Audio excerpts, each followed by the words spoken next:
tá a kọ orin ìsìn wa. Ẹnìkan bẹ́ẹ̀ tó fẹ́ràn wa, ó fẹ́ wa. Ìfẹ́ rẹ̀ jù tí èèkàn lọ, ó fẹ́ wa. Ọ̀rẹ́ ayé, kọ̀ wá sílẹ̀, bó lè dùn ọ̀la lè korò, ṣùgbọ́n ọ̀rẹ́ yìí kì í tán ni, ó fẹ́ wa.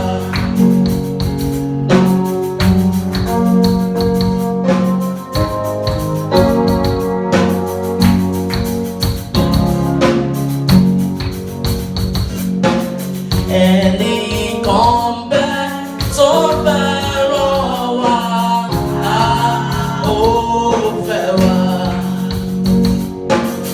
Ìfẹ́ rẹ̀ jù tí èèkàn lọ, ó fẹ́ wa.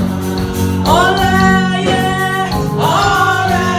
ayé, kọ̀ wá sílẹ̀, bó lè dùn ọ̀la lè korò, ṣùgbọ́n ọ̀rẹ́ yìí kì í tán ni,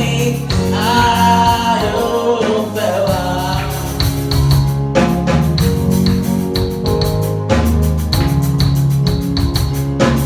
Iye ni fún bàbá bá mọ̀, ó fẹ́ wa.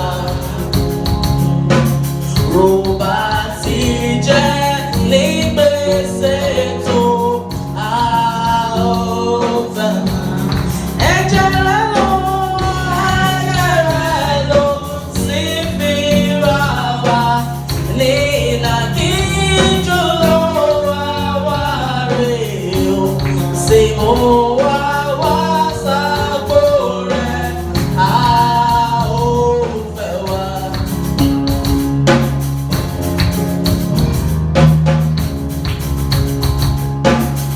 Ọ̀rẹ́ òdodo ni Jésù, ó fẹ́ wa. Ó fẹ́ láti máa bùkún wa, ó fẹ́ wa. Ọkàn wa fẹ́ gbóhùn rẹ̀, ọkàn wa fẹ́ láti súnmọ́ òun, náà kò sí ní tàn wá jẹ, ó fẹ́ wa.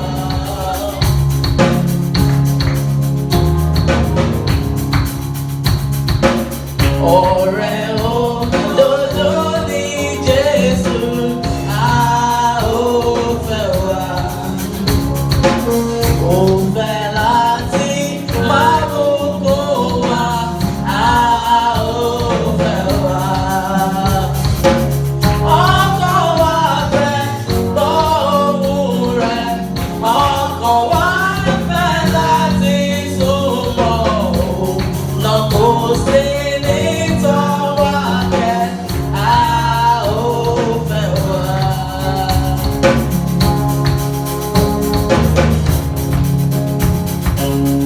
Ọ̀rẹ́ òdodo ni Jésù, ó fẹ́ wa.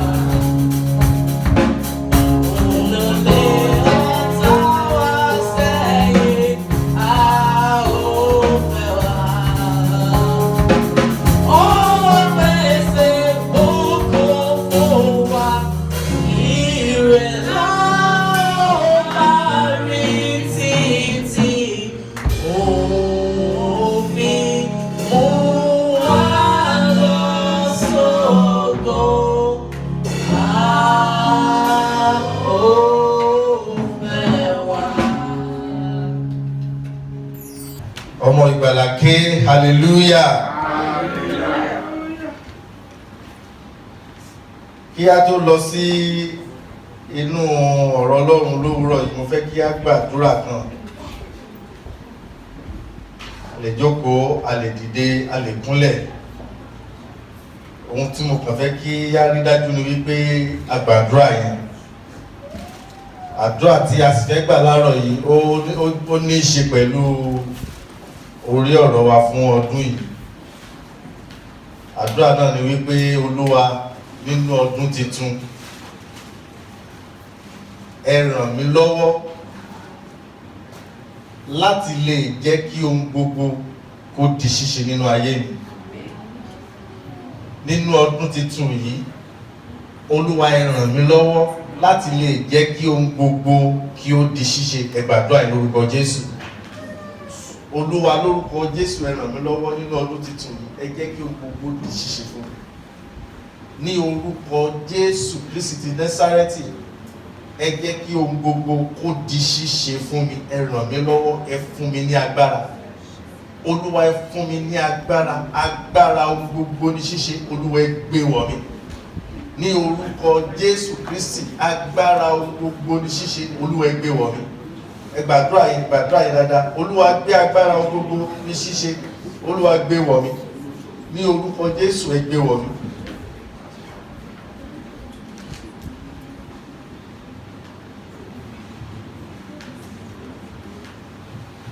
Ẹ jẹ́ ká rántí gbogbo nǹkan tí a ti là kọjá nínú àwọn ọdún tó ti kọjá sẹ́yìn. Gbogbo ìgbìyànjú wa láti mú àwọn nǹkan kan kó ṣeé ṣe tí ó sì ṣeé ṣe.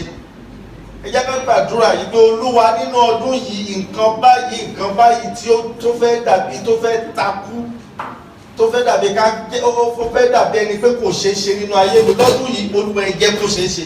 Agbára ohun gbogbo ní ṣíṣe. Olúwa ẹ gbé wọ̀ mí. Olúwa ẹ gbé wọ̀ mí. Olúwa ẹ gbé wọ̀ mí.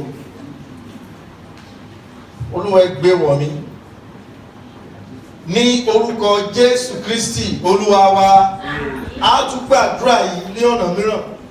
Ẹ jẹ́ ká sọ fún Ọlọ́run pé gbogbo ohun tó jẹ mọ́ ìtìjú nínú ayé mi, Olúwa Ọlọ́run ìgbàlà, ní orúkọ Jésù ó yá ẹ máa já wọn kúrò. Gbogbo ohun tó jẹ mọ́ ìtìjú lórí ayé mi, bóyá lórí ìgbéyàwó wa ni, lórí ọmọ, lórí iṣẹ́, lórí àìsàn, gbogbo nǹkan tó jẹ bí ìtìjú, ẹ jẹ́ ká sọ fún Ọlọ́run lówùúrọ̀ yìí, mi ò fẹ́ rí wọn mọ́, torí pé nínú ọdún yìí kò ń ṣe ọdún ìtìjú fún mi. Gbogbo ìtìjú ayé mi Olúwa ẹ mú kúrò. Ẹ̀jẹ̀ Jésù ẹ fi wẹ̀ dànù. Ẹ jẹ́ ká gbàdúrà yẹn. Olúwa ẹ fi ẹ̀jẹ̀ Jésù wẹ̀ gbogbo ìtìjú dànù kúrò láyé mi. Ní orúkọ Jésù, gbogbo ohun tó farahàn nínú ayé mi bí ìtìjú, Olúwa lówùúrọ̀ ẹ̀jẹ̀ Jésù kó wẹ̀ wọ́n dànù. Olúwa ẹ bá mi mú wọn kúrò pátápátá. Olúwa ẹ bá mi mú wọn kúrò. Ẹ jẹ́ ká máa dúpẹ́ torí pé Ọlọ́run ti gbọ́ àdúrà wa. Ní orúkọ Jésù Kristi Olúwa wa. Ọlọ́run bá ṣe ń lọ nínú ọ̀rọ̀ yìí, Ọlọ́run tó ní agbára láti mú ohun gbogbo ní ṣíṣe, lórúkọ Jésù Olúwa ẹ bẹ̀ wá wò. Nínú ọ̀rọ̀ yìí lówùúrọ̀ yìí, ní orúkọ Jésù ẹ̀mí mímọ́ ẹ bẹ̀ wá wò. Ẹ bá wa sọ̀rọ̀. Ọ̀rọ̀ yìí kó yé wa. Ọ̀rọ̀ yìí kó yé wa. Ọ̀rọ̀ yìí kó tún ayé wa ṣe. Adúpẹ́ tó gbẹ ti gbọ́ àdúrà wa. Ní orúkọ Jésù Kristi Olúwa wa. Ọdún ohun gbogbo ní ṣíṣe. Ẹ jẹ́ ká sọ bẹ́ẹ̀ tó jókòó lọ́dún yìí, tó jókòó lẹ́gbẹ̀ẹ́ wa wípé lọ́dún yìí ohun gbogbo ní ṣíṣe fún mi. Ní orúkọ Jésù, ọdún ohun gbogbo ní ṣíṣe lọ́dún yìí á jẹ́ fún wa. Ẹsẹ̀ kan péré la máa kà. Gẹ́gẹ́ bí Bíbélì kíkà wa lówùúrọ̀, yá rí nínú Mátíù orí 19 ẹsẹ̀ kẹrìndínlọ́gbọ̀n. Mátíù orí 19 ẹsẹ̀ kẹrìndínlọ́gbọ̀n. Ó ní ṣùgbọ́n Jésù wò wọ́n, ó sì wí fún wọn pé ènìyàn ní èyí ṣòro fún, ṣùgbọ́n fún Ọlọ́run ohun gbogbo ní ṣíṣe. Ènìyàn ní èyí ṣòro fún, ṣùgbọ́n fún Ọlọ́run ohun gbogbo ní ṣíṣe. Ẹ rí pé àkọ́kọ́ gbàdúrà, kí ni ìdí àdúrà tá kọ́kọ́ gbà lówùúrọ̀ yìí? A rí pé nínú àwọn ọdún tọ̀pọ̀lọpọ̀ ọdún tó ti kọjá sẹ́yìn, oríṣiríṣi igbe láti ké sọ́lọ́run, oríṣiríṣi àdúrà láti gbà. Ṣé rí àwọn àdúrà, àwọn nǹkan mi wà tó jẹ́ pé tí wọ́n bá ti wọnú ayé yìí wọ́n máa fẹ́ takú ni. wọ́n fẹ́ takú síbẹ̀, wọ́n lè dàbí ìṣòro, ó lè dàbí wàhálà tàbí dààmú kan tí à ń gbé yẹ̀wò, ó dẹ̀ lè dàbí àìsàn, wọ́n wá di ogun tó takú tí ò fẹ́ lọ. Ṣùgbọ́n mo mọ̀ pé ní orúkọ Jésù lọ́dún yìí, ní orúkọ Jésù lọ́dún yìí, ẹ ò ní rí wọn mọ́. Mo fẹ́ lo àpẹẹrẹ kan nínú Bíbélì. Arábìnrin kan tí ogun ayé rẹ̀ takú tí ò fẹ́ lọ, tó di ìbàdàn, ọmọ Jerohamu, ọmọ Elihu, ọmọ Tohu, ọmọ Sufu, ará Efrata. Ó sì ní ìyàwó méjì, orúkọ wọn ni Hánà àti Pẹ̀nínà. Pẹ̀nínà ní ọmọ ṣùgbọ́n Hánà kò ní. Ṣé ní Bíbélì ò kìí ṣe ojú ìṣáájú nínú àkọsílẹ̀ Bíbélì.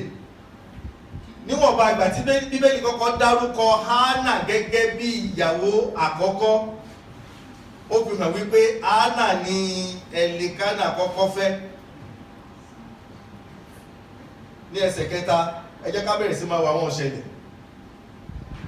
Ẹsẹ̀ kẹta ní ọdọọdún, ẹ jẹ́ ká kíyèsí ọ̀rọ̀ yẹn, ní ọdọọdún ọkùnrin a máa gun òkè lọ, a máa gun òkè láti ìlú rẹ̀ lọ sìn àti láti ṣe ìrúbọ sí Olúwa àwọn ọmọ ogun jùlọ ní Ṣílò,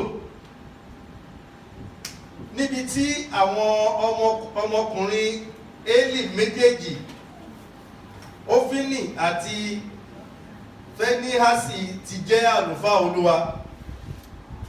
Ẹ jẹ́ ká tún kíyèsí ọ̀rọ̀ kejì yìí, ó ní nígbàkígbà, léyìí tó fi hàn wípé kò ń ṣe ẹ̀kan ni wọ́n máa ń ṣe. Nígbàkígbà tí ó bá kan Ẹlikánà láti ṣe ìrúbọ, yóò bù lára ẹran fún aya rẹ̀ Pẹ̀nínà àti fún gbogbo àwọn ọmọkùnrin àti obìnrin rẹ̀.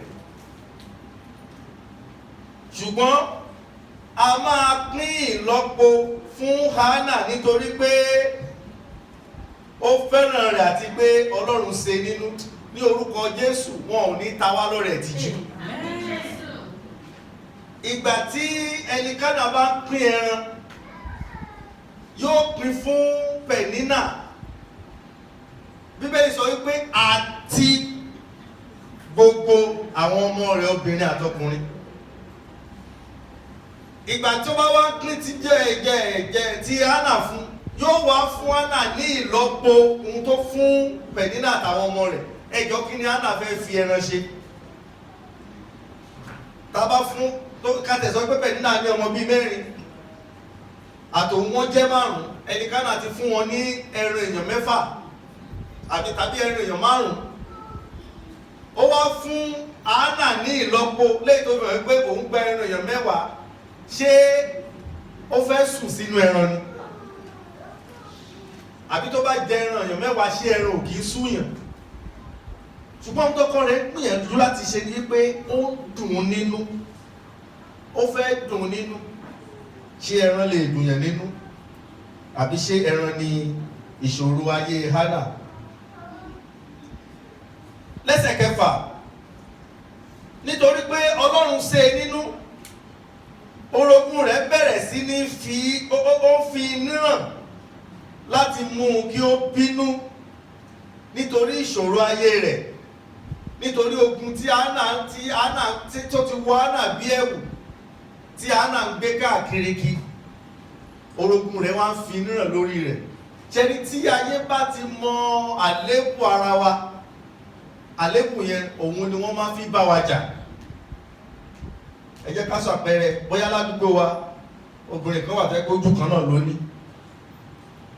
Tí wọ́n bá ti fẹ́ júwe rẹ̀, táwọn Yorùbá tètè yá mọ̀, mọ ìyá Adégbóyèga, ta ló ń jẹ́ Adégbóyèga? Àwọn yẹ kẹ́ mọ̀ ìyá Adégbóyèga olójú kan. Ibi tí wọ́n á parí ẹ̀ sí nìyẹn. Gbogbo nǹkan tí ayé bá mọ̀ gẹ́gẹ́ bí ìṣòro ayé èèyàn, òun ni wọ́n máa ń fi júwe èèyàn. Lórúkọ Jésù, ayé ò ní fi àléébù júwe wa. Eléyìí gan ni Pẹ̀nínà ló ń ṣe fún orogún rẹ̀ débi wípé ó máa ń fẹ́ láti bí nínú. Ó máa ń fẹ́ láti bí nínú. Ní ẹsẹ̀ keje, Bíbélì fi hàn wípé eléyìí sì máa ń ṣẹlẹ̀ nígbà wo ó máa ń ṣẹlẹ̀ ní ọdọọdún ló ti máa ń ṣẹlẹ̀. Gbogbo ìgbà tí wọ́n bá ti lọ sí orí òkè ní ọdọọdún ni ló máa ń ṣẹlẹ̀. Ní orúkọ Jésù, gbogbo ohun tó ṣẹlẹ̀ láyé wa tó jẹ́ ìbànújẹ́ tó bá wa wọnú ọdún yìí kò ní kọjá òní. Nígbàkígbà tí Hánà bá gòkè lọ sí ilé Olúwa, orogún rẹ̀ a máa fi níràn títí yóò fi máa sọkún tí kò sì ní lè jẹun. Elikana ọkọ rẹ̀ yóò sọ fún wípé Hánà, èṣe tí ìwọ fi ń sọkún, èṣe tí ìwọ kò fi jẹun, èṣe tí ìwọ fi ń ba ọkàn jẹ́, èmi kò wá ju ọmọ 10 lọ fún ọ bí? Ibi báyìí láṣẹ̀ṣẹ̀ mọ̀ wípé ọkọ ju ọmọ lọ fún obìnrin, ṣé bẹ́ẹ̀ ni? Bẹ́ẹ̀ ni àbí? Ọlọ́run ṣeun. Ṣùgbọ́n lọ́pọ̀lọpọ̀ ọgbà àyè ọkọ ọ̀tọ̀, àyè ọmọ ọ̀tọ̀. Ní orúkọ Jésù, Ọlọ́run ò ní fi ọ̀kankan pọ́n wa lójú. Ẹ jẹ́ kí n sáré kà tán. Lẹ́yìn ìgbà tí wọ́n bá jẹ, lẹ́yìn ìgbà tí wọ́n jẹ tí wọ́n mu tán ní Ṣílò, Hánà dìde wá síwájú Olúwa. Nígbà náà, Élì àlùfáà wà lórí àga ní ẹ̀gbẹ́ ẹnu ọ̀nà ilé Olúwa níbi tí ó máa ń jókòó. Ní ẹsẹ̀ kẹwàá tí mo fẹ́ parí ẹ̀ sí, ó ní pẹ̀lú ẹ̀gùn ọkàn Hánà sọkún gidigidi, ó sì gbàdúrà sí Olúwa. Ẹ̀kọ́ àkọ́kọ́ tí mo fẹ́ ká kọ́ lára Hánà. Ṣẹ̀rí tí a bá ń ṣe ohunkóhun, gbogbo nǹkan tá à ń ṣe, tá a bá ń ṣe bákan náà ní ìgbà kan náà, ẹ má jẹ́ ká resist tó yàtọ̀. Ohun tí a bá ń ṣe tó bá gbé bákan náà láti ń ṣe, àsìkò kan náà là ń ṣe, ohun bá ṣe ṣe ó yàtọ̀, ẹ má jẹ́ ká retí èsì tó yàtọ̀. Torí bá ṣe ń ṣe, Yorùbá ní ẹ jẹ́ ká ṣe bí wọ́n ṣe ń ṣe kó lè rí bí wọ́n bó ṣe ń rí. Ṣe rí lọ́pọ̀lọpọ̀ gbà bó ṣe ń rí yẹn kọ́ ni èsì tá a fẹ́. Tá a bá ṣe bí wọ́n ṣe ń ṣe, ó ti fi hàn wípé bí ó ṣe ń rí náà ló ṣe máa rí lọ́dọọdún.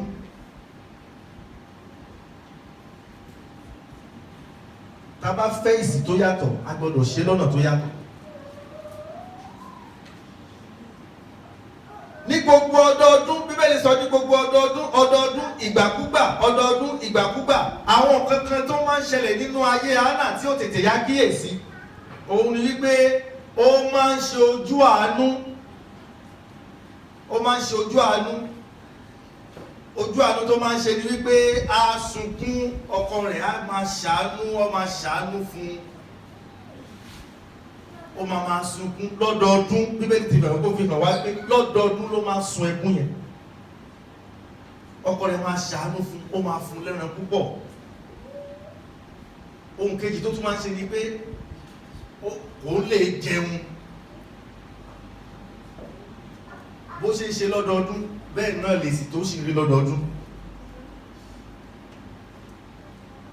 Ọkọ rẹ̀ ṣe ogun rẹ̀ lọ́wọ́ tó lè ṣe fún ọkùnrin tó dáa. Ó fẹ́ máa múnú rẹ̀. Lẹ́yìn ìgbà tó fún un lẹ́ran púpọ̀ tán, á tún gbà níyànjú kún sáájú ọmọ 10 lọ fún ọ. Ayé ò ní gbà wá níyànjú tí ò ní wúlò fáyé wa. Ṣùgbọ́n ọdún kan wá dé bí ọdún yìí ṣe dé yìí. Bẹ́ẹ̀ ni ọdún náà dé ní Ṣílò. Hánà ṣe ohun tó yàtọ̀. Ó sì rí èsì ọ̀tọ̀. Ẹ jẹ́ kí n bú bàtìbàtì. Ní ẹsẹ̀ 9, Bíbélì sọ wípé Hánà dìde wá síwájú Olúwa. Ìgbà tí mo wádìí Hánà dìde wá síwájú Olúwa, ẹni tó fi ìlú rẹ̀ sílẹ̀ tó wá sí Ṣílò, ṣé kò wá síwájú Olúwa? Àṣé ó ṣeé ṣe kéèyàn wà nínú ìjọ kó sì má sí níwájú Olúwa. ẹ wo gbogbo ọdún tí Hánà ti fi ṣòfò, ó kàn wá sí Ṣílò ni, ó wá ń sunkún, ó sì tún máa jẹun. Káwọn ayé ó lè máa sọ pé torí ọmọ tí ó ti bí ni Ọlọ́run á ràn ọ́ lọ́wọ́. Ọkọ rẹ̀ náà sọ pé mo ju ọmọ 10 lọ fún ọ, mo ṣe máa tún padà sí ilé nìyẹn láti Ṣílò. Mo mọ̀ wípé tí Hánà fi ṣe gbogbo nǹkan tó ṣe yìí yóò ju ọdún 15 lọ. A kàn wá, a wá sunkún, àtúgbẹ̀rún púpọ̀. Ṣùgbọ́n ní ọdún yìí, ọdún tá ń sọ̀rọ̀ nípa rẹ̀ yìí, Bíbélì sọ wípé Hánà dìde, ó wá síwájú Olúwa. Ẹ̀kọ́ tí mo fẹ́ ká kọ́ lára Hánà òun ni wípé lọ́dún yìí tá bá fẹ́ rí èsì tó yàtọ̀, ẹ jẹ́ ká dìde ká wá síwájú Olúwa. Láti wá sílé ìjọsìn ó ṣe pàtàkì, ṣùgbọ́n wá síwájú Olúwa tá ń sọ, tí mo sọ̀rọ̀ nípa rẹ̀, òun ní ìbáṣepọ̀ pẹ̀lú Ọlọ́run. Ẹ jẹ́ ká ní ìbáṣepọ̀ tó yẹrantí pẹ̀lú Ọlọ́run. Òun ìgbésẹ̀ àkọ́kọ́ tí a lè gbé. Ohun kejì tí Hánà ṣe, òun ni wípé kò ṣe nǹkan tó máa ń ṣe tẹ́lẹ̀, ó ṣe nǹkan tó yàtọ̀, òun ló fi rí èsì tó yàtọ̀ gbà. Nígbà tó wá síwájú Olúwa, lẹ́sẹ̀ kẹwàá, Bíbélì jẹ́ ká mọ̀ wípé pẹ̀lú ẹ̀dùn ọkàn Hánà sunkún.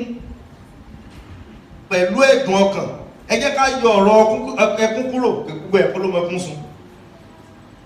Ṣùgbọ́n ó tá ń pè ní ẹ̀dùn ọkàn ní pé ìgbà téèyàn bá ṣípayá, tó ṣípayá àyà rẹ̀ sọ́lọ́run, tó rẹra rẹ̀ sílẹ̀, tó ṣípayá, tó jẹ́ wípé kódà tí èèyàn bá ń wò ó nínú ẹ̀mí, èèyàn máa rí ẹgbẹ́ kejì ẹ̀yìn rẹ̀. Ẹni tó ṣípayá ọkàn rẹ̀, ó ṣípayá ọkàn rẹ̀, ó bá Ọlọ́run sọ̀rọ̀ gẹ́gẹ́ bí bàbá sí ọmọ. Ẹsẹ̀ Bíbélì kan náà sọ, ó ní nínú orin Dáfídì orí kọkànléní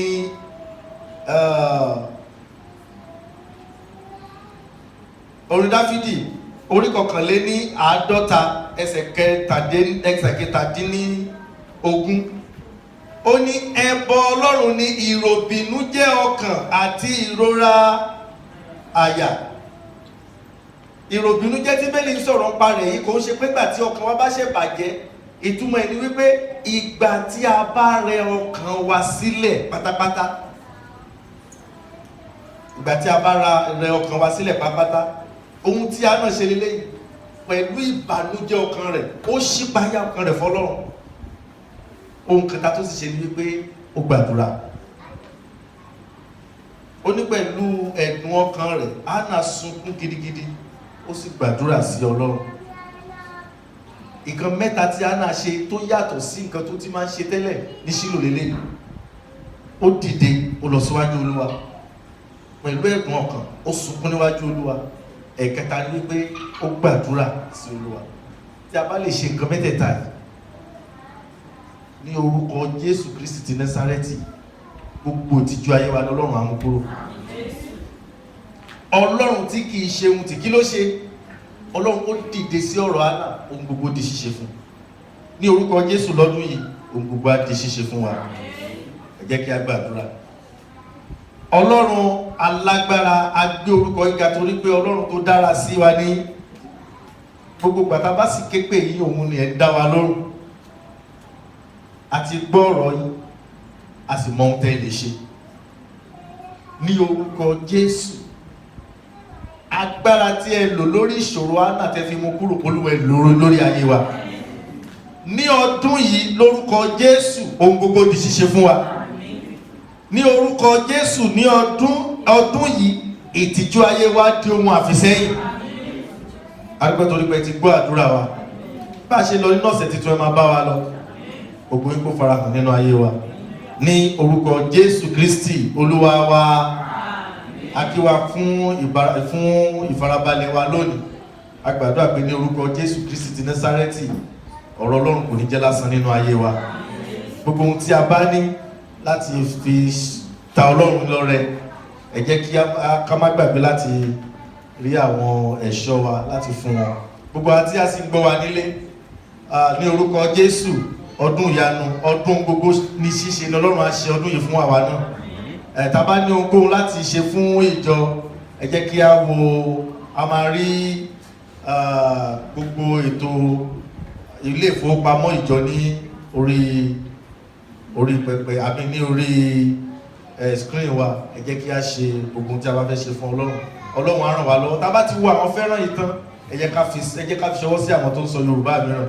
Lórúkọ Jésù Kristi, Ọlọ́run á lò wá fún ògo rẹ̀ lọ́dún yìí. Jésù Olúwa wa, ẹ ṣé.